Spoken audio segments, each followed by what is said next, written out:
देखो रीनीट 2026 का फिजिक्स का पेपर हमने सॉल्व किया है, तो उसकी आंसर की पहले देख लेते हैं, उसके बाद में सॉल्यूशन के लिए अलग से एक वीडियो बनाएंगे। जैसे पहला वाला जो क्वेश्चन है हमारे सामने, उसका आंसर आ रहा है 4, तो ये फोर्थ वाला करेक्ट ऑप्शन है। सेकंड वाला देखें, क्वेश्चन है ये डायोड वाला क्वेश्चन है हमारे सामने। डायोड वाले क्वेश्चन में हमारा आंसर आ रहा है W3 is greater than W2 is greater than W1, मतलब सेकंड वाला हमारा करेक्ट ऑप्शन आ रहा है, ठीक है ना। फोर्थ क्वेश्चन जो है उसका आंसर हमारा आ रहा है K इक्वल टू 4M, ठीक है, मतलब फर्स्ट वाला हमारा करेक्ट आंसर है। फिफ्थ वाला क्वेश्चन देखो, फिफ्थ वाले क्वेश्चन में हमारे सामने ये दो ऑप्शन जो है, ये इसने पूछा है कि इनकरेक्ट ऑप्शन कौन सा होगा, है ना। तो ये जो दो ऑप्शन है, पहला वाला जो है इसके अंदर अगर मैं स्पीड निकालता हूं तो वो आ रही है 3 × 10⁸, है ना।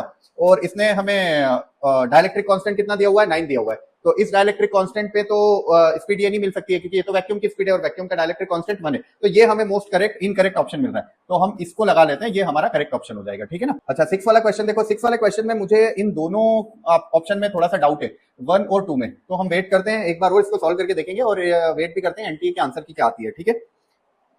नेक्स्ट क्वेश्चन है क्वेश्चन नंबर 7। ये क्वेश्चन नंबर 7 जो है, इसका सेकंड वाला ग्राफ जो है वो करेक्ट ग्राफ है, ठीक है ना। ये क्या कह रहा है कि अल्फा स्कैटरिंग पार्टिकल, ये जीजर-मार्सडन एक्सपेरिमेंट जो है ना, ये वही रदरफोर्ड का एक्सपेरिमेंट है।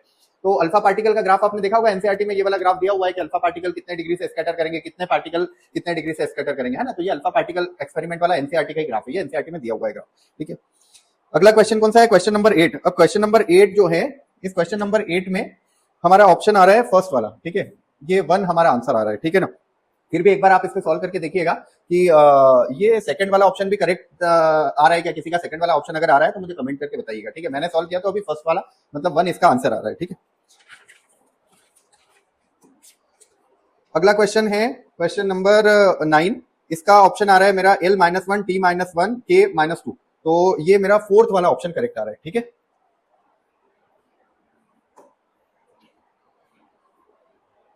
अब ये 10th नंबर का क्वेश्चन है।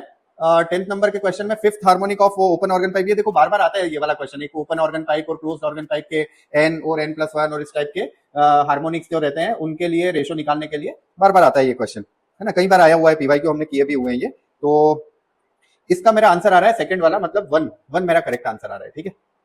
नेक्स्ट क्वेश्चन देखो, इसमें मेरा आंसर आ रहा है μ0I² पाई लैम्डा जी अपॉन पाई लैम्डा जी, μ0I² अपॉन पाई लैम्डा जी। तो ये फर्स्ट वाला इसका करेक्ट ऑप्शन आ रहा है, ठीक है। इसके बाद है क्वेश्चन नंबर 12। क्वेश्चन नंबर 12 तो आसानी से हो गया होगा आपका, क्योंकि इसमें रेजोनेंस मिल रहा है हमको, तो 2.2 एम्पियर इसका करेक्ट ऑप्शन आ रहा है, मतलब फोर्थ वाला इसका करेक्ट ऑप्शन है, ठीक है। Question number 13। क्वेश्चन नंबर 13 का आंसर आ रहा है, देखो सब सिमिलर आंसर दिख रहे हैं, QQ upon 3 pi epsilon not MR, QQ upon 3 pi epsilon not MR, मतलब सेकंड वाला इसका करेक्ट ऑप्शन आ रहा है, ठीक है। फिर 14 नंबर एक और कंफ्यूजन वाला क्वेश्चन है, इसमें दो ग्राफ एक जैसे दिख रहे हैं, सेकंड और फोर्थ, है ना। तो क्या दिया हुआ है कि power of light source starts to decrease linearly with the time, मतलब ये इंटेंसिटी है हमारे लिए, ठीक है ना। और क्या बोल रहा है, then variation of photo current, तो इंटेंसिटी तो फोटो करंट पे डिपेंड करती है, तो अगर इंटेंसिटी डिक्रीज हो रही है तो फोटो करंट भी डिक्रीज होगा, है ना। मतलब हमारा जो ग्राफ बनना चाहिए, पहला वाला ग्राफ उसने बोला है कि इंटेंसिटी और फोटो करंट के लिए ग्राफ चाहिए हमको, तो पहला वाला जो ग्राफ है हमारा उसमें हमें लीनियरली डिक्रीज चाहिए, मतलब फोर्थ वाला करेक्ट है। और जो स्टॉपिंग पोटेंशियल का ग्राफ दिख रहा है ना हमको, ये स्टॉपिंग पोटेंशियल का ग्राफ कांस्टेंट होना चाहिए, तो कांस्टेंट है, क्योंकि स्टॉपिंग पोटेंशियल जो होता है वो इंटेंसिटी पे डिपेंड नहीं करता है, वो तो फ्रीक्वेंसी पे डिपेंड करता है, ठीक है ना। अब आ रहा है हमारा क्वेश्चन नंबर 15। क्वेश्चन नंबर 15 जो है उसमें to planets P1 and P2, तो ये इसका आंसर मेरा आ रहा है √2, मतलब सेकंड वाला मेरा करेक्ट ऑप्शन आ रहा है, ठीक है। भाई पेपर जो आया है नीट का फिजिक्स का पेपर, वो रियली डिफिकल्ट है, पिछले पेपर के साथ इस पेपर का कंपैरिजन करोगे तो कोई लेवल में मैच ही नहीं है, बहुत अच्छे लेवल का पेपर दिख रहा है, मतलब नीट के जो स्टूडेंट्स हैं उनके हिसाब से पेपर डिफिकल्ट है और बहुत डिफिकल्ट है, ठीक है। ये पेपर 1 घंटे में होने वाला पेपर नहीं है। क्वेश्चन नंबर 16 का आंसर आ रहा है 18, तो ये थर्ड वाला करेक्ट ऑप्शन बन रहा है, ठीक है। अब भाई इतने बड़े बड़े क्वेश्चंस अगर आप रीड करके और इन डायग्राम्स को देखोगे तो नीट वाला बच्चा तो इन डायग्राम को देख करके पेपर क्वेश्चन छोड़ देता है ना। तो नीट के बच्चे के लिए तो पेपर टफ था। ये जरूर ये एनसीईआरटी के क्वेश्चन आ गए, ये यूएसएस में भी इस टाइप का क्वेश्चन दिया हुआ है, इसका आंसर तो डायरेक्टली भी अगर आप देखते तो आ जाता, 600 जूल आ रहा है इसका आंसर। तो नेक्स्ट क्वेश्चन है आपका, ये फिर एक इजी क्वेश्चन दे दिया है, क्वेश्चन नंबर 18। इसमें अगर आप मेथ्स का कॉलम बनाओगे तो आसानी से बन जाएगा, सबको पता है माइक्रोवेव जो है वो फूड को गर्म करने के काम आता है, और रेडियो वेव जो है वो AM FM के काम आती है ना। गामा रेज जो होती है वो कैंसर ट्रीटमेंट के काम आती है, तो इस तरह से इसका जो ऑप्शन आ रहा है वो सेकंड वाला करेक्ट ऑप्शन आ रहा है, ठीक है ना। नेक्स्ट क्वेश्चन दिया हुआ है क्वेश्चन नंबर 19। तो ये अगर आपने बैंकिंग ऑफ रोड वाला फॉर्मूला किया हुआ है तो आसानी से निकल करके आ जाएगा। 10 इनवर्स 1/5 मतलब फोर्थ इसका करेक्ट ऑप्शन आ रहा है। ठीक है, अगला क्वेश्चन है क्वेश्चन नंबर 20 और इसमें एवरेज स्पीड वाला ये क्वेश्चन है। इसका आंसर मेरा आ रहा है 3। ठीक है, तो इसका सेकंड ऑप्शन करेक्ट हो रहा है। ठीक है,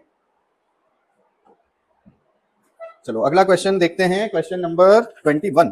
क्वेश्चन नंबर 21 जो है इसमें ये भी अच्छा ही खासा क्वेश्चन है। क्वेश्चन नंबर इसका question option number E A equal to 0 और E B equal to E C मतलब फोर्थ वाला करेक्ट ऑप्शन आ रहा है इसका। ठीक है ना, अब भाई ये क्वेश्चन नंबर 22 जो है ना, इसमें तो बहुत बच्चों को कंफ्यूजन रहा होगा और मुझे भी अभी तक कंफ्यूजन है, क्योंकि इसको अगर आप इक्वेशन से सॉल्व करोगे y equal to mx plus c, तो आपको दो ऑप्शन करेक्ट होते हुए दिखेंगे। एक फोर्थ वाला ऑप्शन करेक्ट होता हुआ दिखेगा और एक आपको सेकंड वाला करेक्ट होता हुआ दिखेगा, है ना। तो जो मुझे अभी मोस्ट करेक्ट ऑप्शन दिख रहा है वो मुझे ये सेकंड वाला ज्यादा करेक्ट ऑप्शन दिख रहा है। ठीक है, फिर भी हम एनटीए की आंसर की का वेट करेंगे, उसके बाद ही ज्यादा क्लियर इसके बारे में बता पाएंगे, है ना। टर्मिनल वेलोसिटी का फॉर्मूला है, उसको ओपन करोगे अगर आप टर्मिनल वेलोसिटी के फॉर्मूले को, तो आपको एक ऐसी इक्वेशन बनाने को मिलेगी और उसमें आपका जो सी है ये नेगेटिव आ जाएगा, है ना। तो वो जहां पे भी सी नेगेटिव जा रहा हो, जैसे एक यहाँ पे भी सी नेगेटिव जा रहा है और एक यहाँ पे भी सी नेगेटिव जा रहा है ना, तो ये दो ऑप्शन मुझे तो करेक्ट दिख रहे हैं, बट ये ज्यादा करेक्ट दिख रहा है। फिर आता है आपका क्वेश्चन नंबर 23। क्वेश्चन नंबर 23 जो है अच्छा क्वेश्चन है। v1 इक्वल टू 0 और v2 is less than v3 मतलब मुझे फोर्थ वाला इसका करेक्ट ऑप्शन मिला। ठीक है, नेक्स्ट क्वेश्चन है हमारा 24 नंबर का। Current I naught flows through a metallic circular loop of radius r as shown in the figure. Resistance of the segment ABC is half of the ADC। Magnitude of magnetic field at the centre of loop. ठीक है, ठीक ठाक question था। तो इसका answer मेरा आ रहा है mu not I not upon 12r मतलब क्वेश्चन नंबर 4। हालांकि कैलकुलेटिव क्वेश्चन है तो इसको 1 मिनट में नहीं कर पाओगे, थोड़ा सा टाइम तो लगेगा ही।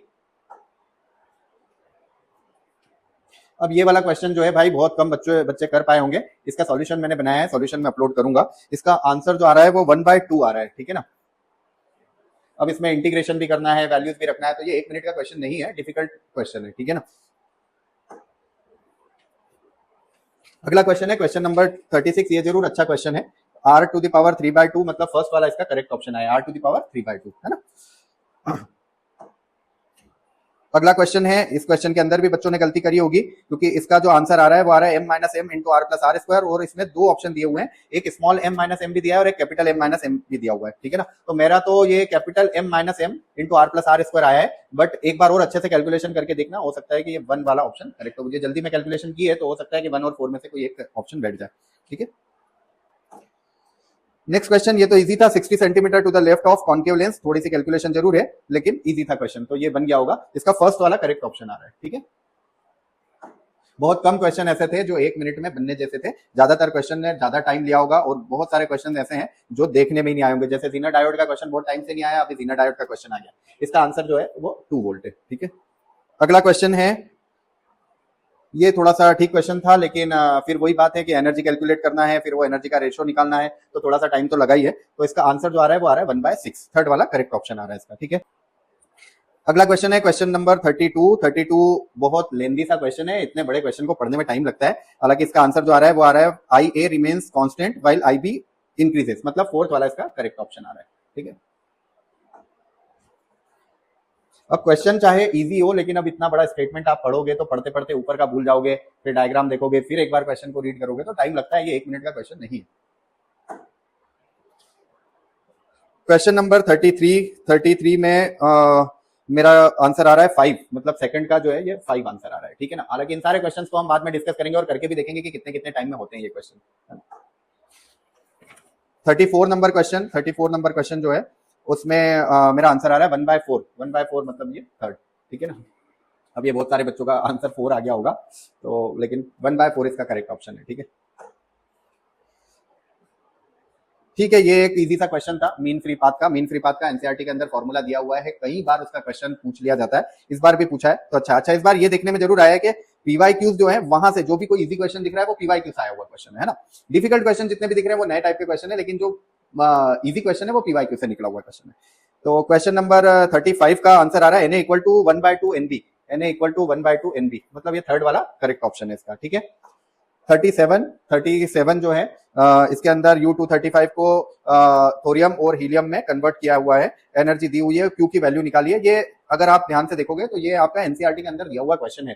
3726 इसका आंसर आ रहा है ना। कैलकुलेशन बहुत नियर है, इसलिए आपको पूरी कैलकुलेशन करनी पड़ेगी इसमें। अगर आपने क्वेश्चन नहीं देखा है तो देखा भी होगा तो एक डाउट तो रहता ही है ना कि सारी वैल्यू सेम थोड़ी ना दे देंगे उठा करके। तो 3726 इसका आंसर आ रहा है और आपको कैलकुलेशन करने में इसमें टाइम लगा होगा। हालांकि क्वेश्चन ईजी है लेकिन कैलकुलेटिव है। चलो भाई, ये क्वेश्चन नंबर 37 देखो। 37 तो सीधे सीधे फॉर्मूले से पूछ लिया था कि इंडक्टेंस का फॉर्मूला क्या होता है ना। इंडक्टेंस का फॉर्मूला होता है ये हमारा mu not an square A into L, है ना। ये वाला फॉर्मूला ही होता है हमारा। तो फोर्थ इसका करेक्ट ऑप्शन है, बिल्कुल फॉर्मूला बेस्ड क्वेश्चन था। अगला क्वेश्चन है which of the following measurement require index correction. ये जो टर्म है ना इंडेक्स करेक्शन, ये क्या होता है कि जब शुरुआत में फर्स्ट चैप्टर हम यूनिट एंड मेजरमेंट पढ़ते हैं तो पहले एनसीईआरटी में बहुत डिटेल में ये चैप्टर था। उस समय ये सारे टर्म्स जो है ये यूज की जाती थी, एक्सप्लेन भी की जाती थी और पढ़ी भी जाती थी। अभी तो किसी ने पढ़ा नहीं होगा। हालांकि इसका ऑप्शन जो है वो सेकंड वाला करेक्ट ऑप्शन है, measurement of focal length of lenses using the optical pinch, है ना। RLX वगैरह जब पढ़ते थे तो ये सारी चीजें आती थी। अब क्वेश्चन नंबर 39 है। 39 का आंसर आ रहा है 4 pi r cube alpha delta t, मतलब सेकंड वाला करेक्ट ऑप्शन आ रहा है आपका, ठीक है। अब ये क्वेश्चन नंबर 40, फोटोन और इलेक्ट्रॉन का वेवलेंथ का लीनियर मोमेंटम का रेशो पूछा है। देखो ये वाला क्वेश्चन लेमडा का रेशो पूछा हुआ था। ये एक पीवाईक्यू है ना। हमने जब किया था तब मैंने बोला भी था कि ये नए टाइप का क्वेश्चन है। ये भी देखो पीवाईक्यू से निकल करके आया। इसका आंसर क्या है 225 है। सेकंड आंसर है 225, ठीक है। इसके बाद है क्वेश्चन नंबर 41 का आंसर आ रहा है 1, तो थर्ड वाला करेक्ट ऑप्शन आ रहा है इसका, ठीक है। ये तो ठीक है, कैलकुलेशन करके निकल गया है। ये फिर से डरा देने वाला क्वेश्चन है, क्वेश्चन देख करके जरूर डर लगा होगा, लेकिन इजी था क्वेश्चन। इसका आंसर आया है 2, मतलब थर्ड वाला इसका करेक्ट ऑप्शन आया है, ठीक है। क्वेश्चन नंबर 43 में एडियाबेटिक एक्सपेंशन दिया हुआ है, गामा 5/3 दिया हुआ है। इसका आंसर आ रहा है 124.5। आप भी एक बार चेक करके बताना, 124.5 आ रहा है इसका, है ना। क्वेश्चन नंबर 44 जो है ये बर्नौलीज प्रिंसिपल से क्वेश्चन दिया हुआ है। इसका आंसर आ रहा है 400, मतलब थर्ड वाला करेक्ट ऑप्शन आ रहा है इसका, ठीक है। नेक्स्ट क्वेश्चन है 45 जो है 45 का आंसर आ रहा है 1, मतलब सेकंड वाला करेक्ट ऑप्शन आ रहा है इसका, ठीक है ना।